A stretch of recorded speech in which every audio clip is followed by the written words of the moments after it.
সিংগাইর সরকারি কলেজের ব্যবসা শিক্ষা শাখার প্রিয় শিক্ষার্থীবৃন্দ, আমি আবার বলছি, সিংগাইর সরকারি কলেজের একাদশ শ্রেণীর ব্যবসা শিক্ষা শাখার শিক্ষার্থীবৃন্দ, তোমাদের অনলাইন ক্লাস কার্যক্রমের অংশ হিসেবে আমরা অনলাইন ক্লাস কার্যক্রমের অংশ হিসেবে 11টায় আমার যে সেশন ছিল সেই সময় মতো আমরা ক্লাস কার্যক্রম শুরু করেছিলাম, কিন্তু স্থানীয়ভাবে বিদ্যুৎ বিভ্রাটের কারণে অনলাইন সংযোগ লাইভ সংযোগের বিষয়টি ব্যাহত হওয়ায় আমরা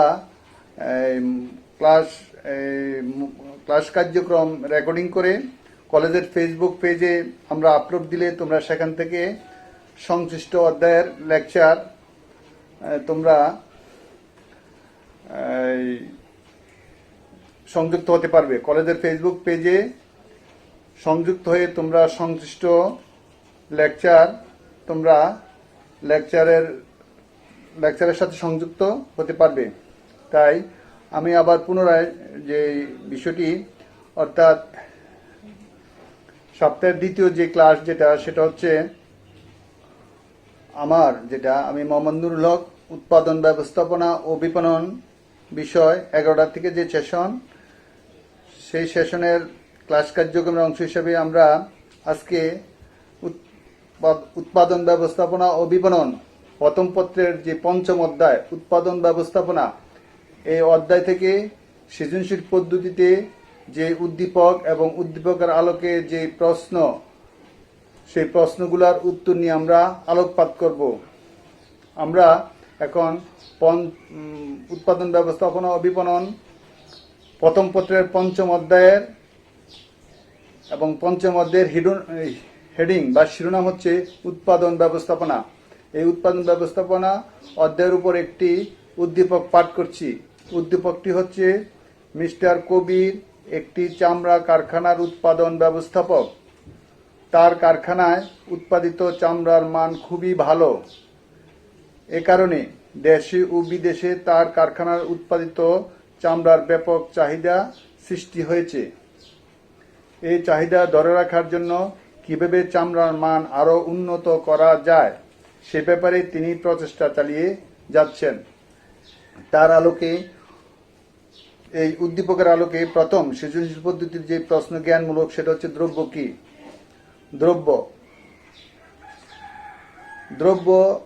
দ্রব্যের সাথে মানুষের জীবনের সম্পর্ক, মানব জীবনের সম্পর্ক ঘনিষ্ঠভাবে সম্পৃক্ত।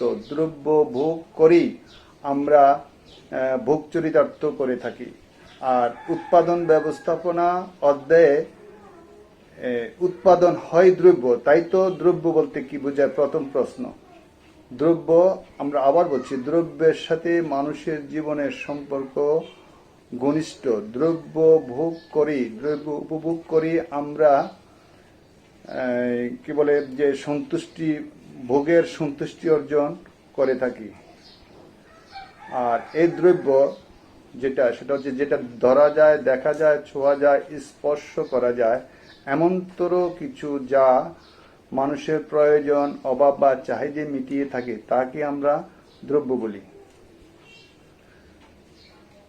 এ হচ্ছে দ্রব্য। আর বর্তমান সমকালীন পর্যন্ত সময়ে এক্সিস্টেন্স প্রোডাক্ট বা যেটা দ্রব্য, যেটা দেখা যায়, ধরা যায়, ছোঁয়া যায় বা স্পর্শ করা যায়, এমন এক্সিস্টেন্স বা দ্রব্য উৎপাদনকে কেন্দ্র করেই বাজারজাতকরণের বেশিরভাগ কার্যক্রম পরিচালিত, অথবা আমাদের মতো তৃতীয় বিশ্বের বা উন্নয়নশীল দেশের বাজারজাতকরণ কার্যক্রমের অধিকাংশ কার্যক্রমই পরিচালিত হয়, বেশিরভাগ কার্যক্রমই পরিচালিত হয় মূলত দ্রব্যকে কেন্দ্র করে। আর সেই দ্রব্য হচ্ছে যা দেখা যায়, ধরা যায়, ছোঁয়া যায় বা স্পর্শ করা যায়, এমন কোনো কিছু যা মানুষের অভাব, প্রয়োজন বা চাহিদা মিটিয়ে থাকে, তাকে আমরা দ্রব্য বলি। খ, অনুধাবনমূলক প্রশ্ন উদ্দীপকের আলোকে, যে দ্রব্য কিভাবে সেবা থেকে আলাদা? দ্রব্য এবং সেবা দুইটা বিষয় চলে আসছে। যে দ্রব্য, একটা হচ্ছে আমরা দ্রব্য বলতে যেটা জানি সেটা হচ্ছে দ্রব্য যা দেখা যায়, ধরা যায়, ছোঁয়া যায়, স্পর্শ করা যায়, এবং এই যা দেখা যায়, ধরা যায়, ছোঁয়া যায়, স্পর্শ করা যায় এমনতর বিষয় যা মানুষের প্রয়োজন, অভাব বা চাহিদা মিটিয়ে থাকে, তা হচ্ছে দ্রব্য। আর সেবা হচ্ছে যা দেখা যায় না, ধরা যায় না, ছোঁয়া যায় না, স্পর্শ করা যায় না, কিন্তু মানুষের এমনতর বিষয় যা মানুষের সেটাও মানুষের অভাব, প্রয়োজন বা চাহিদা মিটিয়ে থাকে, এমন কোনো কিছুকেই সেবা বলা হয়। দ্রব্য দেখা যায়, ধরা যায়, ছোঁয়া যায়, কিন্তু সেবা দেখা যায় না, ধরা যায় না, ছোঁয়া যায় না, কিন্তু এই এমনতর কার্যাবলী থেকে, সেবামূলক এমনতর কার্যাবলী থেকে মানুষ উপকার পেয়ে থাকে বা উপযোগিতা পেয়ে থাকে বা মানুষের প্রয়োজন মিটিয়ে থাকে। তাহলে দ্রব্য দেখা যায়, ধরা যায় বা স্পর্শ করা যায়, কিন্তু সেবা দেখা যায় না, ধরা যায় না, ছোঁয়া যায় না বা স্পর্শ করা যায় না। কিন্তু দ্রব্য যেরকম মানুষের প্রয়োজন মিটিয়ে থাকে, সেবাও মানুষের প্রয়োজন বা অভাব মিটিয়ে থাকে। কিন্তু সেবা দ্রব্য থেকে ভিন্ন কিছু কারণে পৃথক বৈশিষ্ট্য নিয়ে সেবার অস্তিত্বকে উপলব্ধি করতে হয়। যেমন সেবা দিতে গেলে সেবাদানকারীকে উপস্থিত থেকেই সেবা দিতে হয়, এবং সেবার ক্রয় এবং বিক্রয় একই সময়ে সংগঠিত হয়ে থাকে। সেবাকে সেবাদানকারী থেকে আলাদা করা যায় না। সেবাকে সেবাদানকারী থেকে আলাদা করা যায় না। সেবা অস্পর্শনীয়, সেবা কি বলে যে বৈসাদৃশ্য গুণাবলী, সেবাকে অবিচ্ছেদ্য। সেবাদানকারীর সাথে সেবা ওতপ্রোতভাবে জড়িত। সেবাদানকারী থেকে সেবাকে আলাদা করা যায় না। যিনি সেবা দিয়ে থাকেন তিনি তাৎক্ষণিকভাবে উপস্থিত থেকেই তাকে সেবা দিতে হয়। কিন্তু দ্রব্যের মাধ্যমে পণ্যের মালিকানা হস্তান্তর হয়, কিন্তু সেবা দানকারী থেকে সেবার মালিকানা হস্তান্তরিত হয় না। এমনতর দৃষ্টিভঙ্গিগুলোর মাধ্যমে আমরা দ্রব্য থেকে সেবাকে আলাদা করতে পারি। এই হচ্ছে জ্ঞান দ্বিতীয় অনুধাবনমূলক প্রশ্নের আলোচনা বা আলোকপাত। তৃতীয় যে প্রশ্ন সেটা হচ্ছে উল্লিখিত উদ্দীপকে দেশে ও বিদেশে চামড়ার চাহিদা বৃদ্ধির কারণ কি? আমরা উদ্দীপকে দেখতে পাই যে মিস্টার কবির যে কারখানার ব্যবস্থাপক, সে কারখানায় উৎপাদিত চামড়ার মান খুবই ভালো।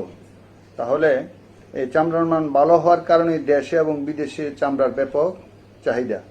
সেখানে প্রশ্ন হচ্ছে যে উল্লিখিত উদ্দীপকে দেশ এবং বিদেশে চামড়ার চাহিদা বৃদ্ধির কারণ কি? উৎপাদিত পণ্যের মান ভালো হওয়ার কারণেই দেশে এবং বিদেশে চামড়ার চাহিদা বৃদ্ধির কারণ। আর চাহিদা বৃদ্ধির কারণ শুধুমাত্র পণ্য বৈশিষ্ট্য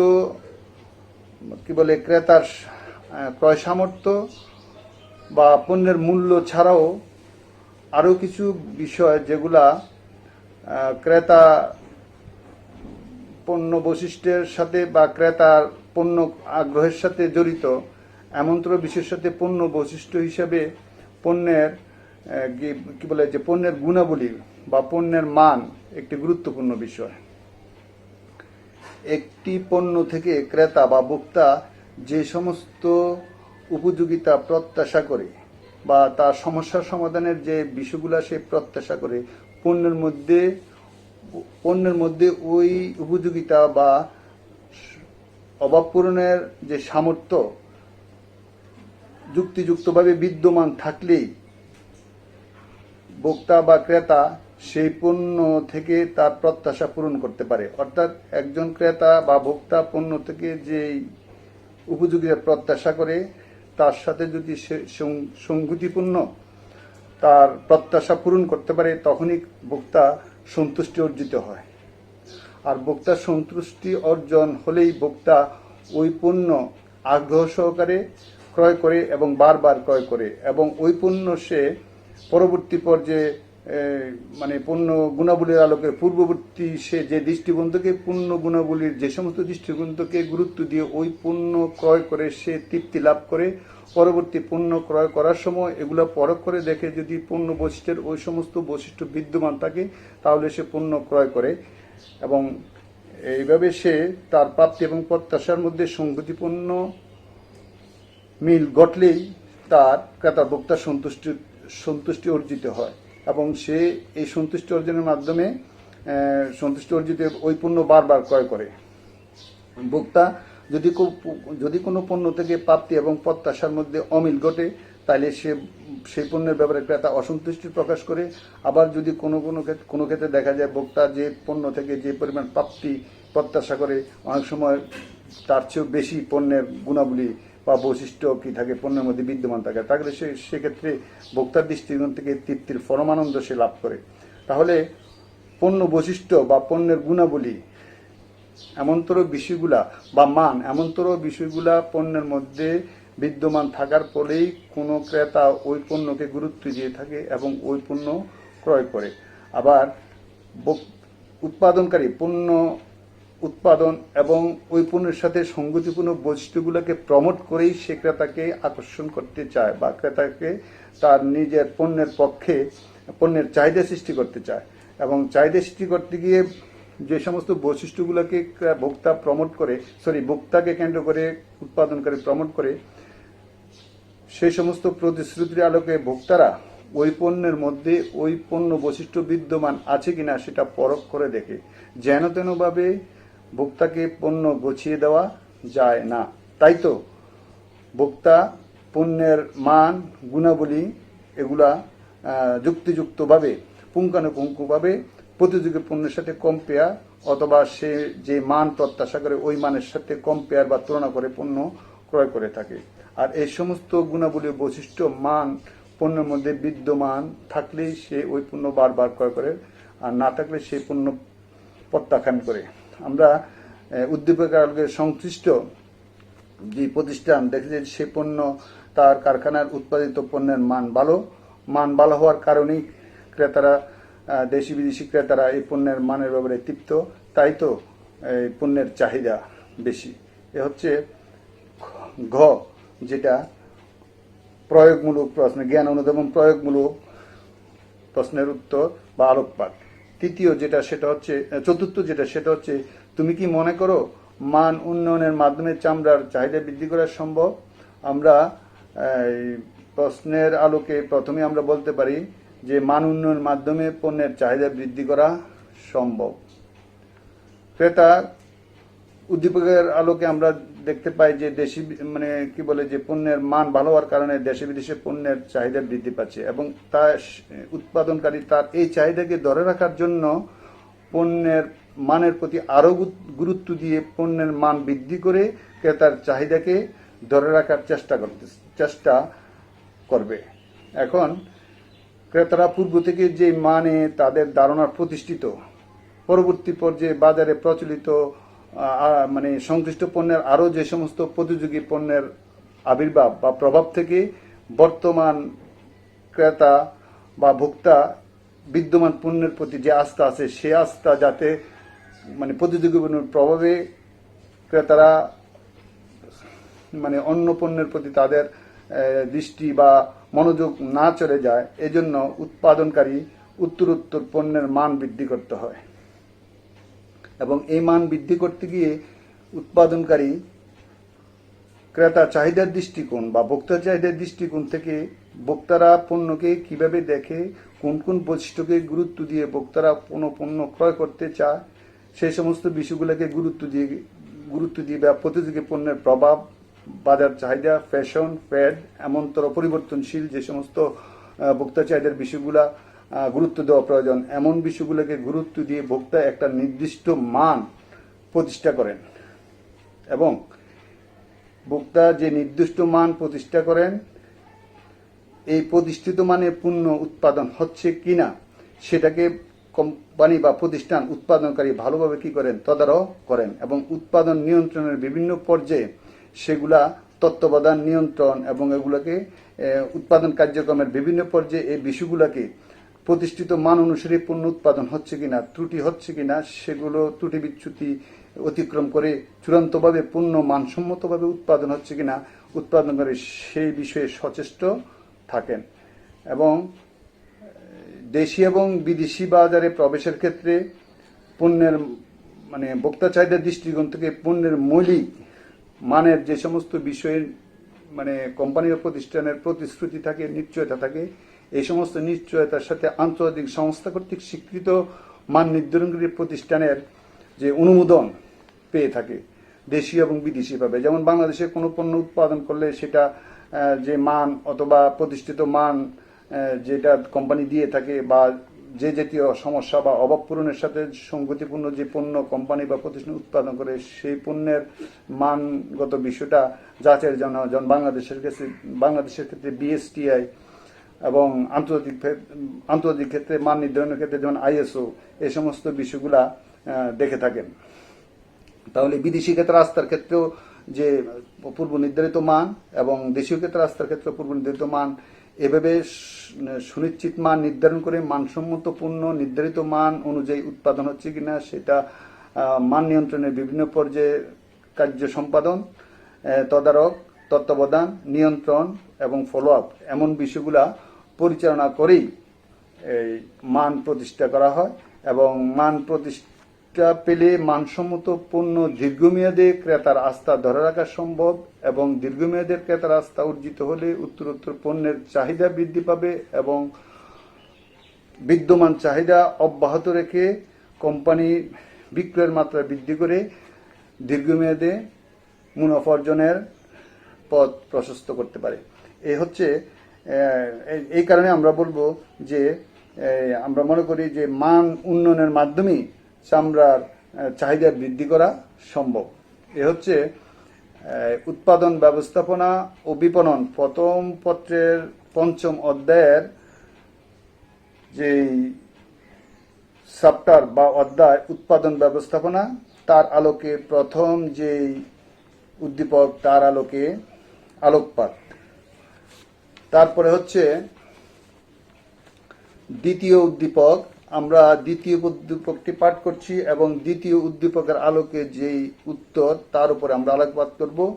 দ্বিতীয় উদ্দীপকটি হচ্ছে উৎপাদন ব্যবস্থাপনা ও বিপণন প্রথম পত্রের ৫ম অধ্যায়ের দ্বিতীয় যে উদ্দীপক, অর্থাৎ উৎপাদন ব্যবস্থাপনার উপর দ্বিতীয় যে উদ্দীপক সেটা হচ্ছে জনাব আজিমউদ্দিন একটি ওষুধ কারখানার উৎপাদন ব্যবস্থাপক। প্রতিষ্ঠানটি কাঁচামালের যোগানের স্বল্পতার কারণে কাম্য মাত্রায় উৎপাদন করতে পারে না বা কাম্য মাত্রায় উৎপাদন করতে পারেনি, ফলে উৎপাদনশীলতায় চ্যালেঞ্জ সৃষ্টি হয়েছে। তাই তিনি মজুদ মাল নিয়ন্ত্রণের উদ্যোগ গ্রহণ করেন। এ হচ্ছে উদ্দীপক। তার আলোকে প্রশ্ন। প্রথম প্রশ্ন, উৎপাদন ব্যবস্থাপনা বলতে কি বুঝো?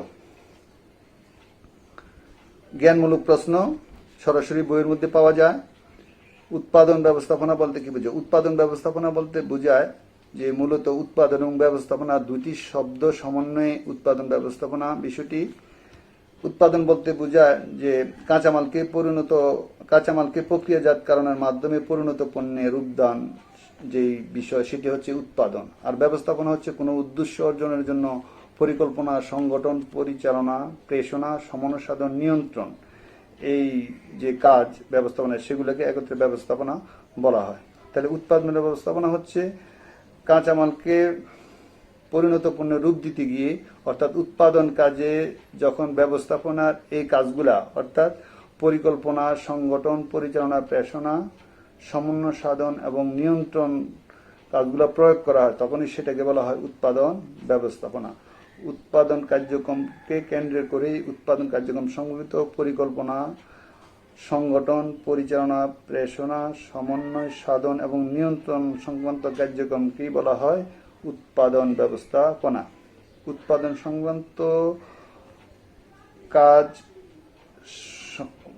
সংক্রান্ত কাজের সাথে সংশ্লিষ্ট বা জড়িত উৎপাদন পরিকল্পনা, সংগঠন, পরিচালনা, প্রেষণা, সমন্বয় সাধন, নিয়ন্ত্রণ এমনতর বিষয়টাকে বলা হয় উৎপাদন ব্যবস্থাপনা।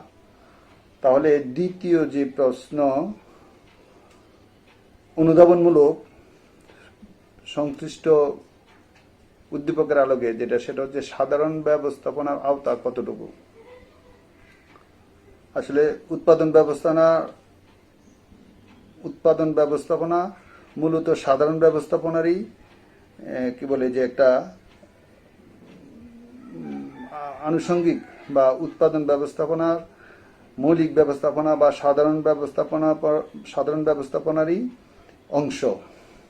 তাহলে সাধারণ ব্যবস্থাপনার আওতা কতটুকু? সাধারণ ব্যবস্থাপনার আওতা আমরা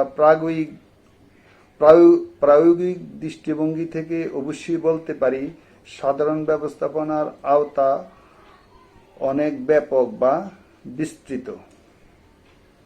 কেননা সাধারণত যে কোনো ধরনের ব্যবসা বাণিজ্য, যে কোনো ধরনের ব্যবসা প্রতিষ্ঠান, অফিস আদালত, স্কুল কলেজ বা শিক্ষা প্রতিষ্ঠান, হাসপাতাল, ধর্মীয় সংঘ, রাজনৈতিক সংগঠন, সামাজিক সংগঠন সবকিছুরই সুষ্ঠু পরিচালনার উপর ব্যবস্থাপনার ভূমিকা অনস্বীকার্য। সুষ্ঠু ব্যবস্থাপনা ছাড়া কোনো প্রতিষ্ঠান চলতে পারে না। এমনিভাবে যে কোনো সমাজে বা যে কোনো দেশে অথবা আমরা যে ব্যবস্থাপনা মৌলিক কার্যাবলী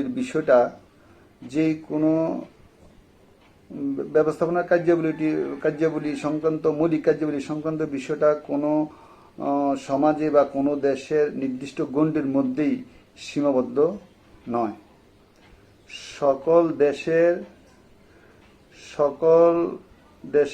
সকল সমাজের সকল সংগঠনের বা সকল সমাজের সকল দেশের সকল সংগঠনের ক্ষেত্রে ব্যবস্থাপনার মৌলিক নীতি ও কার্যাবলী সমানভাবে প্রযোজ্য। হয়তো শিল্প, সাহিত্য, সংস্কৃতি বা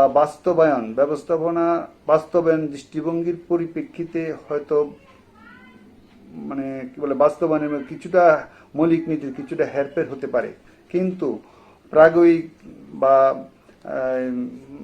মৌলিক দৃষ্টিকোণ থেকে ব্যবস্থাপনা সব সমাজে, সব দেশে, সকল সংগঠনের ক্ষেত্রে সমানভাবেই প্রযোজ্য। ব্যবস্থাপনার মৌলিক নীতিগুলা সব সংগঠনের ক্ষেত্রেই সমানভাবে প্রযোজ্য। তাই তো বলা হচ্ছে ব্যবস্থাপনা সার্বজনীন। কেননা ছোট থেকে বড় সংগঠন যে কোনো উদ্দেশ্য অর্জনের জন্য মানুষের সৃষ্ট যে কোনো সংগঠনের উদ্দেশ্য অর্জন করতে গেলেই সেখানে ব্যবস্থাপনার মৌলিক কাজগুলোর অস্তিত্ব বা সুষ্ঠু সম্পাদনের উপরই কাজের উদ্দেশ্য অর্জন নির্ভর করে। আর এই উদ্দেশ্য অর্জন করতে গেলে ব্যবস্থাপনার মৌলিক নীতিগুলো ওইভাবেই ওইভাবে প্রয়োগ করা হয়। মৌলিক নীতিগুলো ওইভাবে প্রয়োগের মাধ্যমেই ব্যবস্থাপনা কার্য সম্পাদিত হয় এবং প্রতিষ্ঠান সেটা যে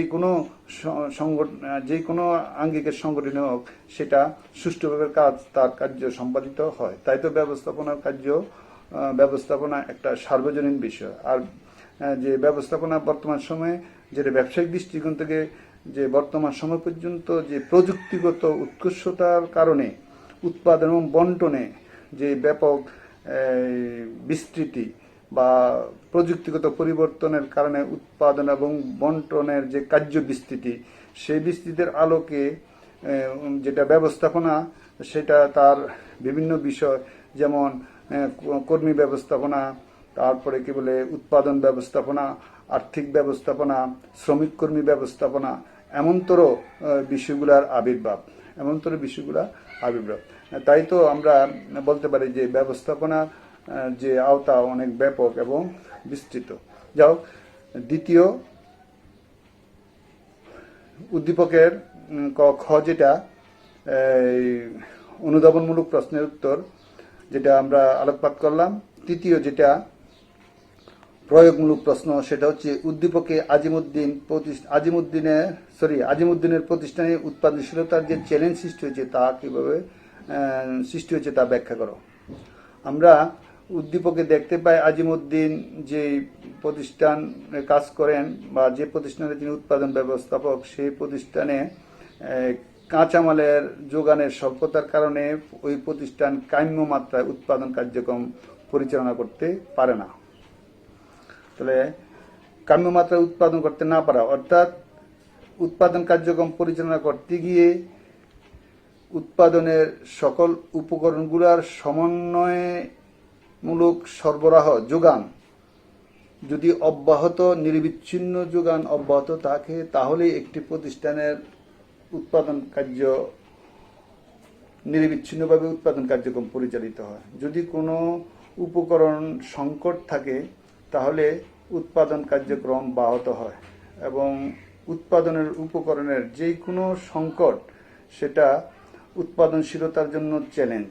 আর উৎপাদনশীলতা হচ্ছে মূলত উৎপাদন এবং উপকরণের অনুপাত। কি পরিমাণ উপকরণ ব্যবহার করে কি পরিমাণ উৎপাদন করা হয় তার অনুপাতই হচ্ছে উৎপাদনশীলতা। তাহলে উৎপাদনের উপকরণ সমূহের যদি কোনো সংকট বা যে কোনো ধরনের পরিবর্তনই উৎপাদনশীলতায় ব্যাঘাত সৃষ্টি করতে পারে। একটি পণ্যের যদি বাজারে প্রয়োজনীয় চাহিদা বিদ্যমান থাকে এবং বাজারে চাহিদার আলোকে যদি পণ্য সরবরাহ ব্যাহত হয় তাহলে ওই পণ্যের সৃষ্ট বাজার হাতছাড়া হওয়ার সম্ভাবনা থাকে। আর হাতছাড়া হওয়ার সম্ভাবনা থেকে উৎপাদনশীলতার চ্যালেঞ্জ সৃষ্টি হয়। কারণ একটি কোম্পানি যদি প্রয়োজনীয় কাঁচামালের অভাবে বাজার চাহিদার আলোকে উৎপাদন করতে না পারে অথবা বাজার চাহিদার আলোকে তার উৎপাদন প্রতিষ্ঠানের সকল সম্পদ বা উৎপাদন উপকরণ ব্যবহার করে যেই পরিমাণ কোম্পানির বাজার চাহিদা ভালো থাকলে যে পরিমাণ উৎপাদন করতে পারার কথা সেই পরিমাণ উৎপাদন করতে না পারে কোনো উপকরণের অভাবে, মেশিন সাপোর্ট, জনবল, অন্যান্য দিক ঠিক থাকলে শুধুমাত্র কাঁচামালের অভাবে, তাহলে কিন্তু উৎপাদনশীলতা ব্যাহত হবে। আর এই উৎপাদনশীলতা ব্যাহত হওয়ার কারণে প্রতিষ্ঠানের বাজার হাতছাড়া হবে, কোম্পানির উৎপাদন খরচ বেড়ে যাবে। আর উৎপাদন খরচ বেড়ে যাওয়া মানে উৎপাদনশীলতা কম, মানে কি বলে যে চ্যালেঞ্জের মুখোমুখি হওয়া। তাই তো আমরা বলতে পারি উদ্দীপকের আলোকে যে আজিমউদ্দিনের প্রতিষ্ঠানের উৎপাদনশীলতার যে চ্যালেঞ্জ সৃষ্টি হয়েছে তা ব্যাখ্যা। তাহলে আমরা উদ্দীপকের আলো বলতে পারি যে উৎপাদনের উপকরণ সমূহের যে কোনো ধরনের সংকটই উৎপাদনশীলতার চ্যালেঞ্জ সৃষ্টি করে। এই উদ্দীপকের আলো আমরা দেখতে পাই তার উৎপাদন কার্যক্রম কাঁচামাল যোগানের স্বল্পতার কারণে তার উৎপাদনশীলতার চ্যালেঞ্জের সম্মুখীন। এ হচ্ছে তৃতীয়। চতুর্থ যে প্রশ্ন সেটা হচ্ছে সৃজনশীলমূলক উচ্চতর দক্ষতা বিষয়ক প্রশ্ন। সেটা হচ্ছে উদ্দীপকে উল্লিখিত প্রতিষ্ঠানের মজুত মাল নিয়ন্ত্রণের সিদ্ধান্ত কতটুকু যৌক্তিক বলে তুমি মনে করো। যেহেতু আমরা সরাসরি প্রশ্নের উদ্দীপকের আলোকে আমরা বলতে পারি যে উল্লিখিত প্রতিষ্ঠানের মজুদ মাল নিয়ন্ত্রণের সিদ্ধান্ত একান্তই যৌক্তিক। কেননা এই প্রতিষ্ঠান কাঁচামালের যোগানের স্বল্পতার কারণে তার কাম্যমাত্রা সে তার উৎপাদন কার্যক্রম পরিচালনা করতে পারে না।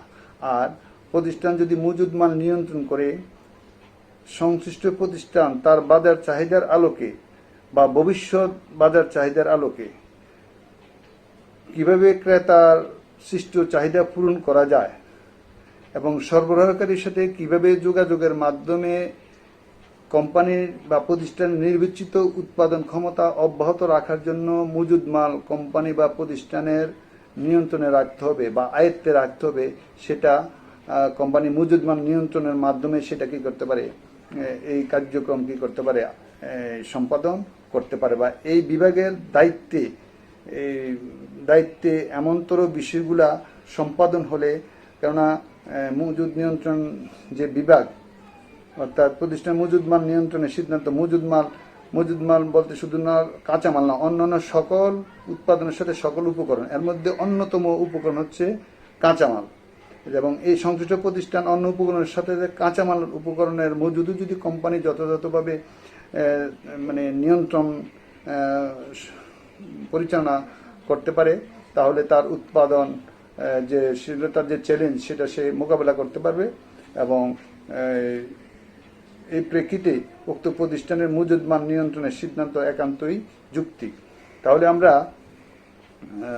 উক্ত প্রশ্নের যে উদ্দীপকের আলোকে যে প্রশ্নের যে সৃজনশীল আলোকে জ্ঞান অনুধাবন প্রয়োগ এবং উচ্চতর দক্ষতা বিষয়ক প্রশ্নের বিষয়গুলো আমরা আলোকপাত করলাম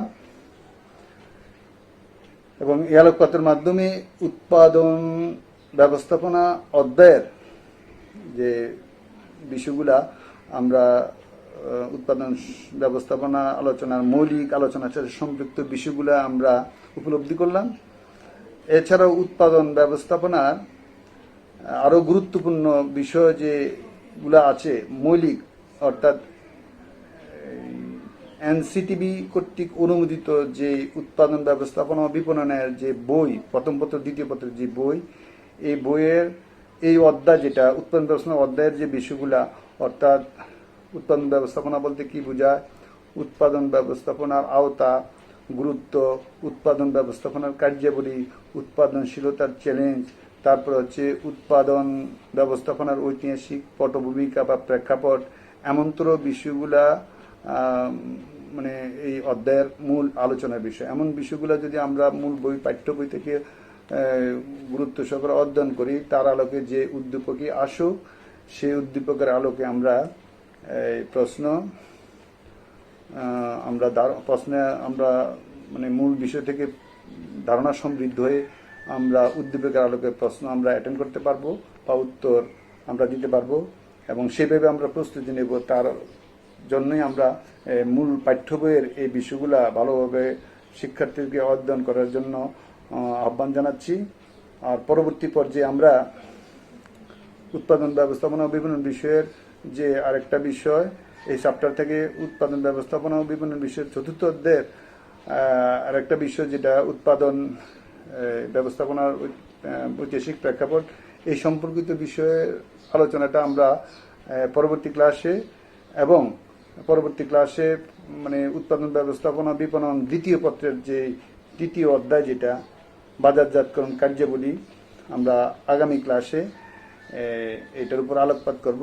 তো তোমরা খেয়াল রাখবে, তোমরা মানে কি বলে যে অনলাইন ক্লাস কার্যক্রমের যে সময়সূচি দেওয়া আছে সে অনুসারে তোমরা সংযুক্ত হবে। আমরা ক্লাস কার্যক্রম পরিচালনা করব, কিন্তু স্থানীয়ভাবে বা বিদ্যুৎ বিভ্রাটের কারণে ক্লাস কি বলে যে মানে নয়েজ হওয়ার কারণে আমরা এভাবে মানে লাইভ ক্লাস কার্যক্রম পরিচালনা করতে না পারার জন্য দুঃখিত। কিন্তু এই ক্লাস যেটা আমরা পরিচালনা করলাম সেটা কিন্তু কলেজের যে ফেসবুক পেজ এই নেটওয়ার্কের সাথে সংযুক্ত হবে, তোমরা সেখান থেকে প্রয়োজনীয় বিষয়টা জেনে নিবে, এই আশাবাদ ব্যক্ত করলাম এবং আগামী ক্লাসে সবাই থাকবে এই বলেই আজকের আলোচনা এখানে শেষ। সবাইকে ধন্যবাদ।